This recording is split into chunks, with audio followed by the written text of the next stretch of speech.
Yesu nashimwe cyane. Imana nihabwe icyubahiro. Dushimiye abantu bose badutega amatwi muri uyu mwanya w'ikiganiro urugendo rwo mu butayu, baba ari abo muri Afurika, ku mugabane w'Uburayi, muri Amerika, muri Aziya n'ahandi hose hatandukanye, mu bihugu bitandukanye. Turabizi ko mudukurikira cyane.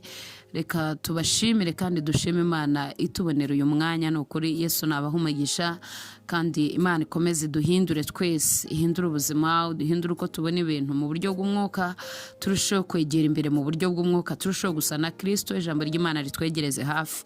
Kadutangire dusenga Imana. Imana turagushimye, turaguhimbaje, uri Uwiteka ushobora byose. Uri Imana nziza, uri Imana ikomeye, uri Imana yo kwiringirwa. Wakoze kubana natwe, wakoze kutugira neza. Iri jambo rikarigira imbaraga muri twebwe kandi rigira icyo rihindura, ni mu izina rya Yesu, amen. Imana rero nibaha umugisha. Turi mu kiganiro cyacu urugendo rwo mu butayu. Reka dutangire dusoma ijambo ry'Imana riri mu gitabo cyo kubara, igitabo cya Mose cyitwa Kubara, igice cya 11. Turahera ku murongo wa 4. Haravuga ngo abanyamahanga y'ikivange bari hagati y'Abisiraheli batangira kwifuza, Abisiraheli nabo bongera kurira. Baravuga bati, ninde uzaduha inyama zo kurya? Twibutse ya mafi twariraga ubusa tukiri muri Egiputa, n'amadegede n'amapapayi, n'ubutunguru bw'ibibabi by'ibibati, n'ubutunguru bw'ibijumba, n'ubutunguru cumu, ariko none turumye, ntacyo dufite, nta kindi tureba kitari manu. Imana itugire neza cyane. Aya magambo dusomye arakomeye cyane. Tugiye kuganira ku ijambo rivuga ngo, cyangwa se ku ntego y'ijambo ry'uyu munsi, cyangwa se umutwe w'ijambo ry'uyu munsi uvuga ngo umutima wagumye kwa Farawo. Umutima Farawo yagumanye. Yego, Abayisiraheli bari baragiye, ariko hari ukuntu imitima yabo yasigaye muri Egiputa, kandi baragiye bageze mu butayu. Niryo jambo rero turi buganireho uyu munsi. Turebye uburyo ki Abisiraheli bageze mu butayu, noneho ngo abanyamahanga b'ikivange batangira ngo kwifuza.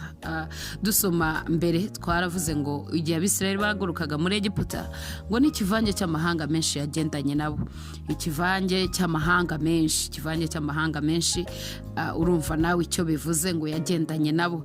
Ntago mbizi nimba bari abaturanyi babo, bakabikunda, bakabona imbaraga z'Imana zibereye muri Egiputa, bakabona uko Imana igiriye neza Abayisiraheli, bakabona ibitangaza Imana ikoze, bakabona ukuntu bakuje amaboko akomeye, nabo bakiyemeza kugendana nabo, ariko badafite icyo Imana yavuganye nabo. Kuko mwibuke neza ko Abisiraheli n'ubwoko bw'amasezerano, bafite icyo Imana ivugana nabo, bafite icyo yavuganye nabo, kandi nta nubwo yakivuganye n'abari muri Egiputa gusa, ahubwo yakibwiye Aburahamu, iramubwira ngo urubyaro rwawe ruzamara imyaka 4 mu gihugu cya Egiputa, na mu gihugu bazabamo abaretwa, ariko igihe kizagera mbakureyo muri nyuma y'iyo myaka. Abanyamahanga rero nabo ngo bahagurukana nabo batari ku isezerano, namba batari ku ijambo, baragenda. Mu gitabo cy'umugenzi, Mukristo ngo yahagurutse mu mudugudu w'iwabo bita Rimbukiro, umugabo bita Nyamugirya Nino nawe ahagurukana nawe, hanyuma nabo ngo baragenda. Bageze rero ngo mu ahantu ngo bagwa mu isayo gahinda gasaze. Umwanditsi w'igitabo aravuga ngo Nyamugirya Nino agerageza kwisayura asubira iwabo, kuko yabonaga ibyago n'amakuba atabishobora, ariko Mukristo akomeza urugendo. Kuko Mukristo yari yarahagurutse muri uwo mudugudu, yumvise icyo Imana ivuze, yumvise icyo Imana imubwiye, nk'uko Abayisiraheli bari bahagurutse muri Egiputa bumvise icyo Imana ibabwiye. Imana ishimwe yuko Mukristo atasubiranyeho na Nyamugirya Nino, ahubwo yakomeje isezerano Imana yavuganye nawe. Imana ishimwe cyane. Bose siko bumvise umuhamagaro, bose siko bahagurutse bafite aho bagiye. Abo ubona bose, burya abo mbona bose ntago bahagurutse bumvise.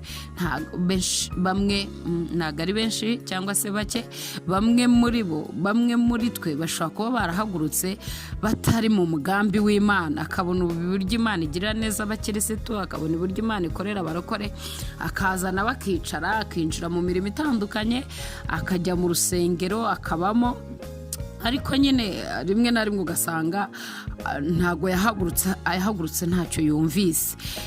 Noneho rero abanyamahanga batangira business ngo barifuza, bizinesi yo kwifuza, bimera nka virusi, biba bikongeje abayisiraheli nubwo nabo bari batorohewe mu kutumvira Imana no kutayizera.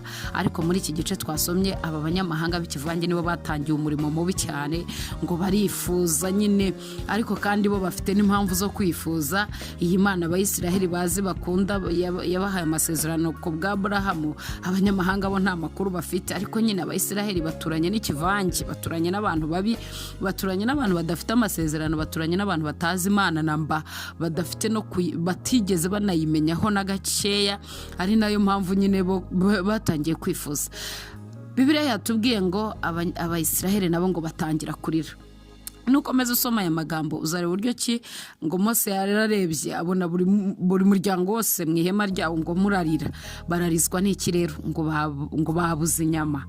Ngo Yesu natugire neza cyane, ngo nta nyama bari kubona. Baratangiye bati muri Egiputa twiriraga amafi, barongeye bati twari dufite n'ibitunguru by'ibibabi by'ibibati, twari dufite ibitunguru by'ibijumba, twari dufite iby'ibitunguru cumu, twari dufite amadegede, twari turiho neza cyane. Ariko none ngo mu butayu turumye, nta n'ikintu dufite, ngo ikintu tureba ni Imana gusa. Mwene data, nongere ngaruke ku ijambo rivuga ngo ukwiriye kugira umutima ushima, ukwiriye kugira umutima ushima, ukwiriye kugira umutima unyuzwe, uhimbaza Imana, ushima Imana yo mu ijuru. Amen. Umutima ushima rero nta kimana itawukorera. Umutima uhimbaza Imana, unyuzwe, uguwe neza, nta kimana itawukorera. Ujye ushima Imana. Umwanditsi nako ijambo ry'Imana niryo ritubwira ngo mu bibaho byose muhore mushima Imana. Ujye ushima Imana kuko ni Imana nyiringabo. Cyambere ni Imana ishobora byose, ni Imana ireba ibintu byose icyarimwe, ni Imana itibeshya, ni Imana ikomeye, ni Imana yo guhimbazwa, ni Imana yo gushyirwa hejuru, ni Imana iteye ubwoba mu by'ukuri. Ujye ugira umutima wo gushima. Abayisiraheli baravuga ngo turumye, dufite ibintu twumiye mu butayu, icyo tureba gusa ni Imana. Icyo tureba gusa ni Imana. Nshuti yanjye, iyo ubaza imigisha yose Imana iguhaye, nkunda kubivuga cyane, muzihangane, iyo ubaza imigisha yose Imana iguhaye, ujye urambura amaboko ushima Uwiteka Imana, kuko hari abarizwa n'uko umeze, hari abakureba bakavuga ngo wowe Imana yakugiriye neza. Hari imodoka ikunyuzeho, ushobora kuvuga ngo Mana wampaye imodoka, hanyuma uw'imodoka nawe akavuga ati ariko buriya kuki Imana itampa indege. Hanyuma rero ufite igare akavuga ngo Imana itampaye imodoka, n'uw'indege akagira icyo yifuza, ufite ugenza ibirenge gusa akavuga ati wanyihera igare, udafite amaguru akavuga ati abandi bafite n'amaguru baragenda. Mbese muri iyi si Bibiliya iravuga ngo mu bibaho byose mujye mushima Imana, wige kugira umutima ushima. Aba bantu baravuga ngo turumye, ngo turareba Manu gusa. Manu ntiyari yabateye bwaki, ntaho Bibiliya bitubwira ko bagaragaje indwara z'imirire mibi. Manu nta kibazo yari yagiranye nabo, byari ibiryo byatunganijwe n'Imana kandi ibona ko bikwiriye mu butayu. Manu yari yatanzwe n'Imana itabasha kwibeshya. Yesu nashimwe cyane. Aho yari yavuye haguha garanti yo kuyirya umwaka wa mbere, umwaka wa kabiri, umwaka wa gatatu, ukageza ku myaka 40 yawe y'ubutayu. Ufite garanti kuko itanzwe n'Imana.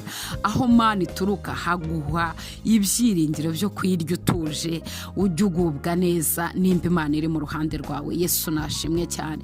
Abayisiraheli bavuza induru bifuza ngo gusubira muri Egiputa, banga kujya i Kanani, banga Manu. Nusoma mu Kubara none igice cya 22 baravuze ngo Imana duhira nabishye. Imana irabishye.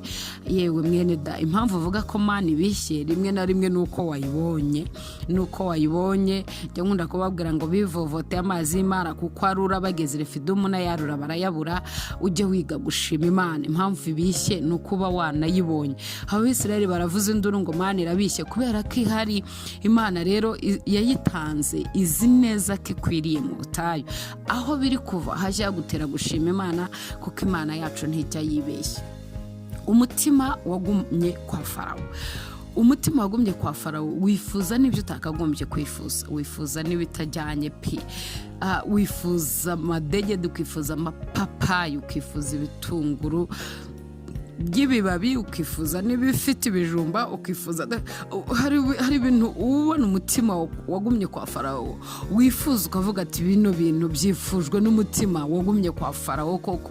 Kuko muri uru rugendo nk'uko twavugaga ni urugendo rwo mu butayu, ariko nyine impamvu twifashisha amateka y'Abayisiraheli no kugira ngo tumenye neza yuko ibyo Imana yakoranye nabo, uburyo Imana yabanye nabo, natwe kumwe natwe, ariko twebwe turi mu rugendo rujya mu ijuru. Turasiganirwa kugera i Kanani yo mu ijuru, kandi ni ukuri twahagurutse muri Egiputa twumvise icyo Imana ivuganye natwe. Uru rugendo rwacu rero, nyuma yo kwakira Yesu nk'umwami n'umukiza, nyuma yo gucungurwa no kwakira agakiza, nyuma yo kubaturwa mu cyaha, nyuma yo kuvanwa mu rupfu twishwe n'ibyaha kubw'umusaraba n'amaraso ya Kristo, natwe twatangiye urugendo. Noneho rero bisa no kwimuka, bisa no guhindura uko identite yawe, ukayihindura kandi ukimuka neza, ukavayo neza, ukavayo bose babireba, ukavayo ukabihamiriza n'abo mwari kumwe aho hirya aho muri Egiputa, ngo bavuye muri Egiputa bamanitse amaboko, muri make bashima Imana bati turagiye. Niyo mpamvu n'ikivunge cyabakurikiye nuko cyamenye ko bagiye. Rero duhaguruka muri Egiputa tukabahamiriza, tukabwira ko Yesu ari umwami, tukabwira ko Yesu agira neza, tukababwira ko Imana yacu ishobora byose, tukabwira ko Imana yacu ikomeye.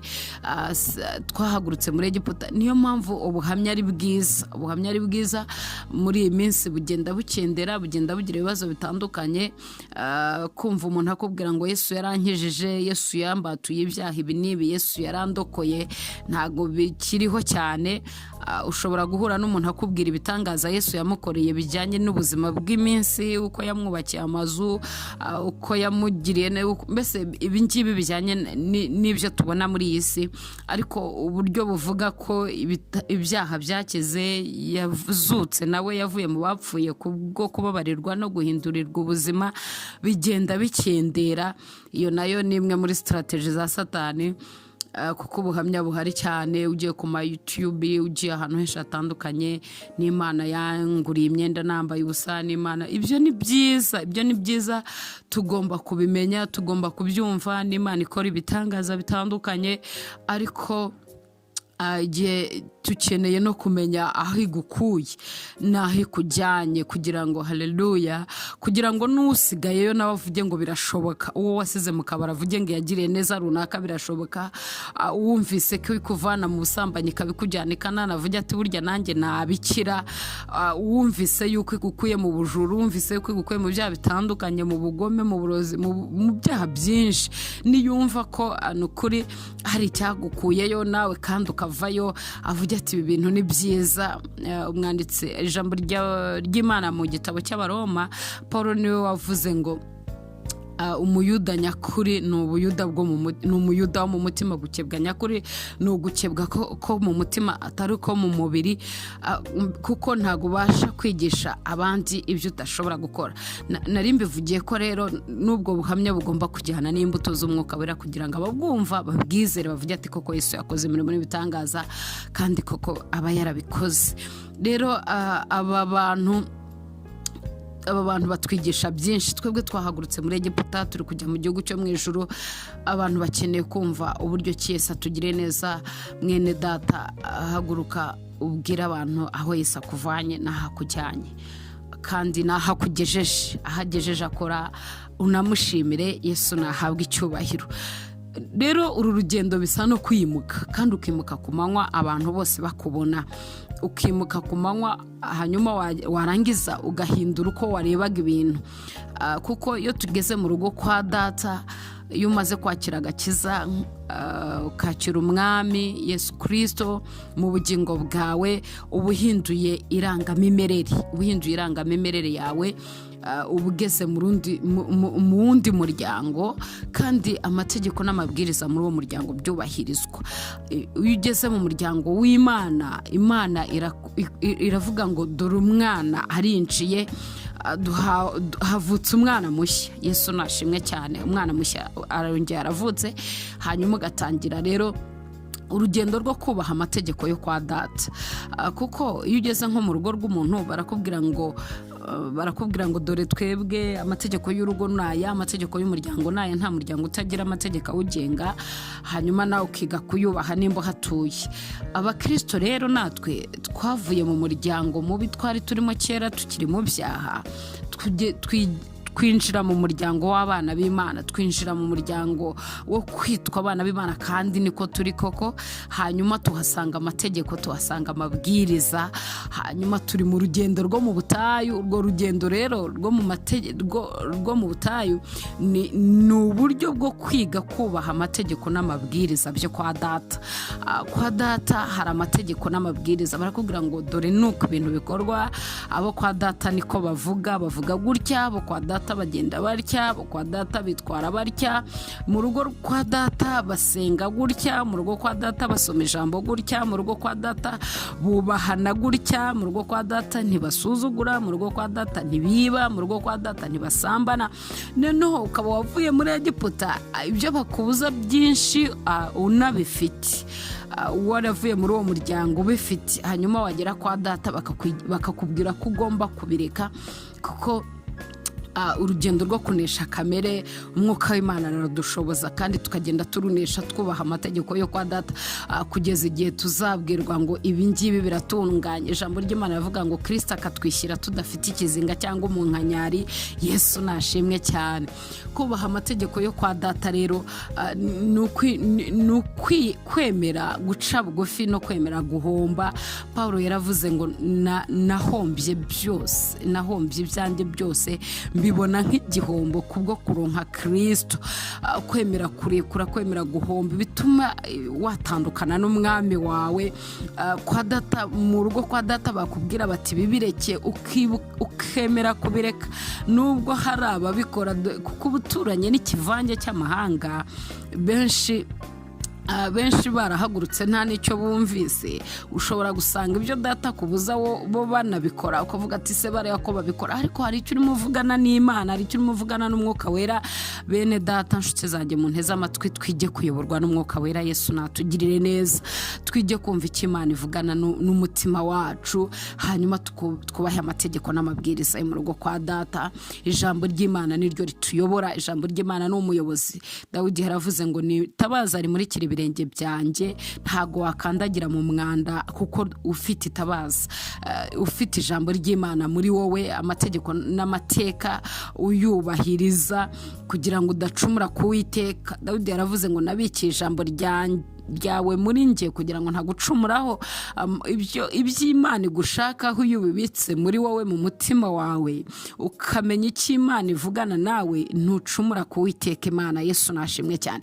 Twari ku ijambo rivuga ngo umutima wagumanye na Farawo. Rero iyo wagumanye na Farawo, aya mategeko n'amabwiriza n'icyo Imana igushakaho gukora, ugeze mu muryango w'abana b'Imana, uhinduye irangamimerere, utangira kubyica, kuko umutima wawe ukumbura aho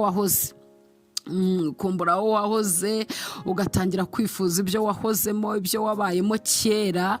Farawo akakubwira ati rega burya nabyo byari byiza. Satani akakubwira ati ibitunguru n'iby'ibijumba n'iby'ibibabi burya biraryoha, ukibagirwa neza ko Imana ikurindiye mu butayu, iguhaye manu kubera ko yabishatse. Ugatangira gukumbura muri karande zawe, ugatangira gukumbura ibyaha wahozemo kera. Uwo ni umutima wagumye kwa Farawo. Sinzi icyo ndimo nkumbura, nako sinzi icyo urimo kumbura muri iyi minsi, nk'uko utamenya icyo ndimo nkumbura, ariko ndagira ngo twimuke mu izina rya Yesu.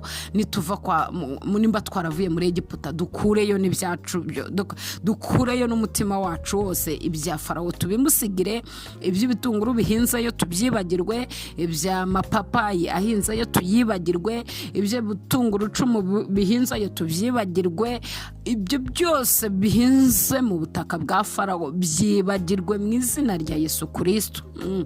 Mu izina rya Yesu ndagusabye, nanjye nisabira ngo twibagirwe ibihinze kwa Farawo, umurimo wo kwa Farawo twahavuye tuwureba kandi ni ukuri urukundo rw'Imana rwatuvanyeyo.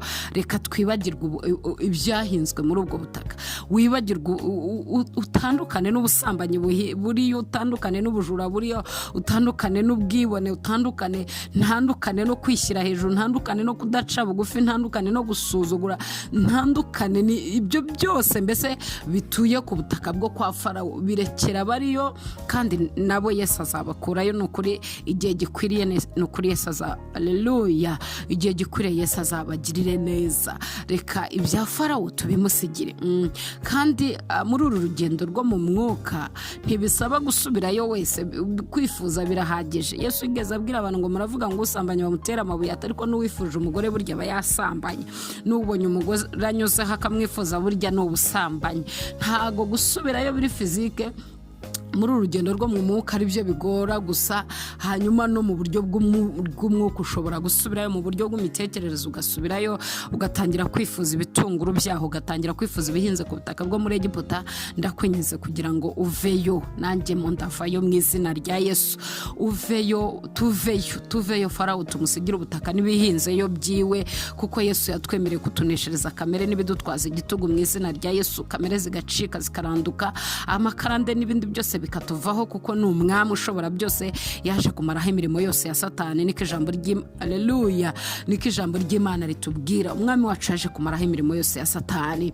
Vayo nanjye mveyo mu izina rya Yesu. Aratwongorera, aratubwira ibiryoshye byaha, aratubwira akabari kaho kararyoshye, akabyiniro kaho kararyoshye, imyambarire yaho iraryoshye, akubwira ko kwambara ubusa ukajya mu muhanda biryoshye, akubwira ibintu byinshi bitandukanye, araguha amakuru atari meza.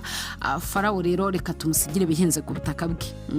Haleluya, musigire ibihinze ku butaka bwe. Kora liste y'ibintu bihinze ku butaka bwa Farawo bijye bigutwaza igitugu. Hanyuma uyu munsi ufate iyo liste ugende uyishingure mu izina rya Yesu, ugende uyitwike, ubwire Farawo uti ibyawe n'ibihinze ku butaka bwawe ndabiretse. Abayisiraheli rero ngo bavuze induru, basaba inyama. Hanyuma nukomeza gusoma uraza kureba ukuntu Imana yabahaye inyama, irababwira ati muzisabye nabi, muzisabye mutanyizeye, muzisabye hari igihe umutima wagumye kwa Farawo usenga nirari, ugasengana kutanyurwa, ugamana we abandi wabagiriye neza, mama se ngewe wangirira neza nkuko wagiriye neza runaka, mama se ngewe wantabara nkuko atabaye uriya, mama se ngewe nagiye mbona abantu benshi bafite ishyari ryo mu mwuka, akabyitirira ubukirisitu. Ariko inginze mwene da, ujye usenga neza, ujye usengera mu kuri no mu mwuka mu izina rya Yesu Kristo. Hari abagenda bazirika amasezerano, ntago rizasohora, yewe ntirizasohora iryanjye ritarasohora. Ibyo ni ibiki? Ugomba gukura ukarenga ibyo ngibyo. Ngo bazisaba nabi, bazisabana ubugome bwo mu mutima no kutizera Imana, ngo irazibaha. Iravuga ati ntimuzazirya umunsi umwe, ntimuzazirya 3, ntimuzazirya iminsi 10, muzazirya ukwezi. Urumva inyama wari y'ukwezi, simbizi nimba yari yahagaritse mano. Irababwira ngo muzazirya ukwezi kandi zizanabaca mu mazuru kubera ubwinshi bwazo. Mose nawe agira kwizera gukira, avuga ati so miliyoni zingahe uzazihereza inyama? Imana yamuga ati ariko Mose, amaboko yanjye yabaye matoya ku buryo ntananirwa gutanga inyama. Ijambo ry'Imana ku murongo wa 23 igice cya 4 aravuga ngo Uwiteka abwira Mose ati mbese amaboko y'Uwiteka abaye magufi? None urareba yuko ijambo ryanjye rigusohoreraho cyangwa ritagusohoreraho. Inshuti yanjye mwene data, rekurana n'ubihinze ku butaka bwa Farawo. Umutima wawe ukureyo, wambure Farawo ntakomeze kuwufata. Ndi kuvuga Satani n'abadayimoni be, ukurayo, kuko amaboko y'Uwiteka ntago ari magufi. Azakora ibirenze ibyo wibwira, azakora ibirenze ibyo utekereza.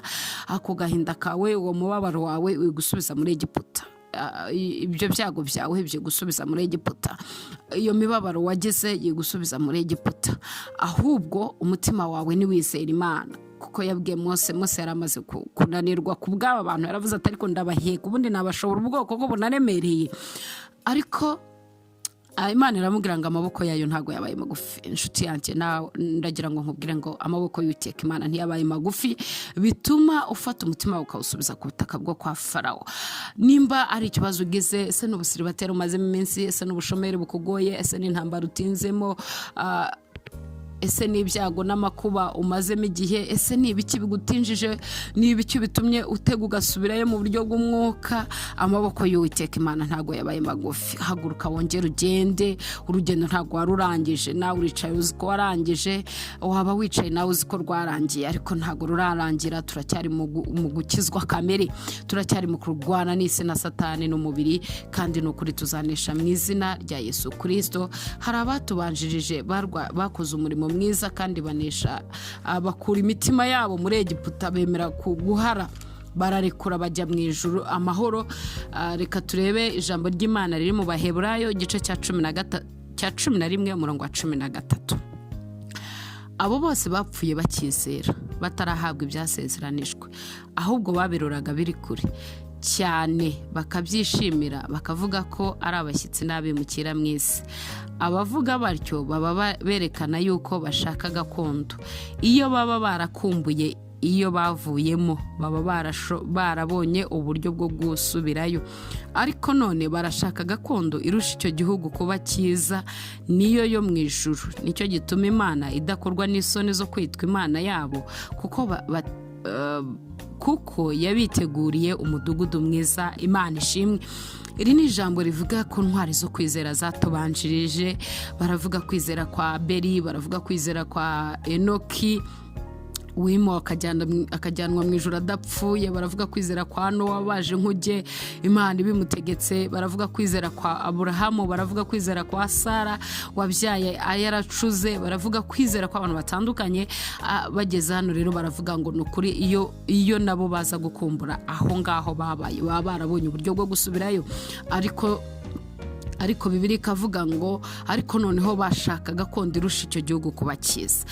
Nimba ushaka kuzagera muri gakondo, nimba nshaka kuzagera muri gakondo irusha igihugu nabanjemo kuba cyiza, ndagomba kwimura umutima wanjye nkawambura Farawo neza burundu, Yesu akaba muri njyewe, akanyigarurira mu izina ryiwe. Imana ishimwe cyane.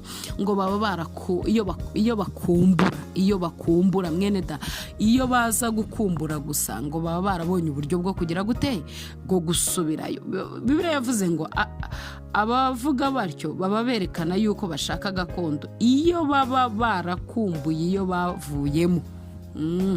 Iyo baba barakumbuye gakondo bavuyemo, bivuga ngo izi ntwari ntizigeze zinashaka no gukumbura gakondo zavuyemo, bitabicira urugendo. Iyo baba barakumbuye gakondo bavuyemo, ni ukuvuga gukumbura ni ikintu gikomeye cyane. Iyo baba barakumbuye ibijumba byo muri Egiputa, bagakumbura inyama zaho, bagakumbura amafi yo muri Nili, bagakumbura amatungurusumu, bagakumbura amapapayi, bagakumbura, ndimo ndabivuga uko nguko, nawe wongereho n'ibindi, bakabikumbura. Kubikumbura byonyine ngo baba barabonye uburyo bwo gusubirayo. Ni ukuvuga rero ntibigeze banakenera no kubikumbura, ntibigeze babikumbura, bari barabizinutswe, bari barazibukiriye. Nta n'impamvu zari kubasubiza muri Egiputa, nta n'impamvu zari kubasubiza muri gakondo bahozemo, ahubwo ngo bari bafite intumbero ikomeye, bari bafite kureba undi mudugudu urusho bari barimo kuba mwiza. Yesu nashimwe cyane. Umutima rero uva kwa Farawo burundu iyo uzinutswe gakondo wahozemo. Iyo uyizinutswe ntago waba uyikumburamo amafi ngo ushobore kuyizinukwa, ntago waba ukikumburamo ibitunguru ngo ushobore kuyizinukwa. Iyo uyizinutswe burundu gakondo wahozemo, uhita uyisimbuza iyindi. Ndagira ngo mbinginge inshuti zanjye duteze amatwi iri jambo, reka dukumbure gakondo yo mu ijuru. Umuririmbyi niwe wigeze kuririmba ikorasi aravuga ngo nkumbuye gakondo yo mu ijuru. Reka dukumbure gakondo yo mu ijuru, aho tujya ni heza kandi tuzagerayo mu izina rya Yesu Kristo. Ndagukumbuza gakondo y'iwacu, ndagukumbuza mu isi turi abashyitsi. Hano ni kuri aba bantu bavuze, aravuze ngo ariko noneho barashaka gakondo irusha icyo gihugu kuba cyiza, ariyo yo mu ijuru. Nicyo gituma badakorwa n'isoni zo kwitwa, nicyo gituma Imana idakorwa n'isoni zo kwitwa Imana yabo, kuko biteguriye undi mudugudu, yabiteguriye undi mudugudu. Dukumbure gakondo yaho tujya, dukumbure gakondo yo mu ijuru. Kuyikumbura ntibizakuraho kutuye mu isi, kuyikumbura ntibizakuraho kuri mu isi, kuyikumbura ntibizakuraho kuturage na cya kivange cy'amahanga, ariko nyine kuyikumbura bizagutera kurenga ibyo ureba no gutekereza, bigutere kudatekereza aho waturutse n'aho wavuye ngo hakumbura usubizeyo umutima wawe. Kuyikumbura bizatuma wubaka inzu wumva uri mu gihugu cy'abandi, uvuga ati ndagushimiye Imana ndaye muri iyi nzu ariko hari izindi nzu mu ijuru. Kuyikumbura bizatuma uvuga ngo ni ukuri Imana ishimwe impaye imodoka ariko ndajya mu gihugu cy'isezerano. Kuyikumbura bizatuma uvuga ngo uko bimeze kose ndakennye ariko ndajya mu ijuru, ndakiza ariko ndajya mu ijuru, biri nabi ariko ndajya mu ijuru, biragenda neza ariko ndajya mu ijuru, nambaye ubusa ariko ndajya mu ijuru, nambaye neza ndajya mu ijuru. Bigutere mu bibaho byose gushima Imana no kuyihimbaza. Ntabwo uzavuga ngo numiye mu butayu ngo ndareba manu gusa, ahubwo uzavuga ngo iyi manu nzayirya mpaka turimo turajya mu ijuru nitugera i Kanani. Abisirayeli bageze i Kanani ngo bariye iby'ibigugu barya n'ibyimejeje, igihe cyo gutungwa na manu kizarangira. Hari igihe uzatungwa n'ibigugu, hari igihe uzatungwa, hari igihe nugera mu bwiza bw'Imana uzibagirwa imibabaro yose wagize, uzibagirwa agahinda kose wabayemo, uzibagirwa ibyago byose wahuye nabyo uri muri iyi si y'ibyago, ibyago bibi cyane uzabyibagirwa. Rero mutima wagumanye na Farawo ni mubi, utuma ukumbura ibihinze ku butaka bwa Farawo, kandi iyo ubikumbuye bisimbura Imana muri wowe. Iyo bisimbuye Imana muri wowe rero ushirira mu butayu, urangirira mu butayu, wicirwa mu butayu n'umutima utubaha Imana. Inyama zisha abantu zibanyuze mu mazuru, nawe ndakugira inama, nanjye nigira inama yo kubana n'Imana amahoro no kuyizera.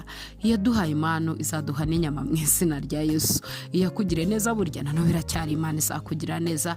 Yikunde uyigirire icyizere, ninyikunde nyigirire icyizere, burya nta kitazarangira. Igifite uko gitangira kigira no kukirangira mu izina rya Yesu Kristo. Yesu nabaha umugisha, mwakoze kubana natwe kandi mwakoze kudutega amatwi.